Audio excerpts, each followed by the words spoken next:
માંગરોળ ગ્રામ પંચાયતની ચૂંટણી માટે ફોર્મ ખેંચવાનો આજે અંતિમ દિવસ હોય 21 જેટલી ગ્રામ પંચાયતોમાં 22 તારીખે ચૂંટણી યોજાશે। એક ગ્રામ પંચાયત બિનહરીફ જ્યારે 64 સરપંચ ઉમેદવારો ચૂંટણી લડશે।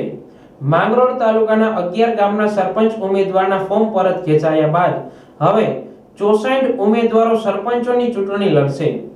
માંગરોળ તાલુકામાં ગ્રામ પંચાયતની ચૂંટણી જાહેર થતા રાજકીય ખેંચતાણ શરૂ થઈ હતી અને 76 ફોર્મ ભરાયા હતા, જેમાં એક ગ્રામ પંચાયત બિનહરીફ તેમજ આજે 11 ગામના સરપંચ ઉમેદવારના ફોર્મ પરત ખેંચાયા હતા, જેમાં આંત્રોલી ગામના રાજલબેન ભાવેશ કેશવાલા, દિવાસા ગામના ગીતાબેન રાહુલભાઈ ચુડાસમા, શેરિયાજ ગામના પરબતભાઈ નગાભાઈ વાડા, બગસરા ગામના શાંતિબેન રામભાઈ ટીંબા, શકરાણા ગામના કિશોર ગગનભાઈ સોલંકી, જૂના કોટડા ગામના ભારતીબેન અશ્વિનભાઈ ખેર,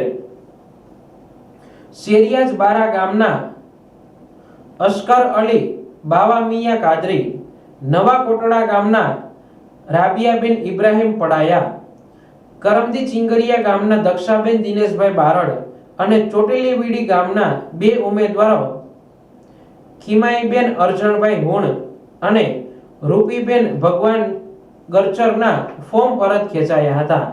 21 જેટલી ગ્રામ પંચાયતોમાં 22 તારીખે ચૂંટણી થનાર છે, જેમાં 64 સરપંચ ઉમેદવારો ચૂંટણી લડશે।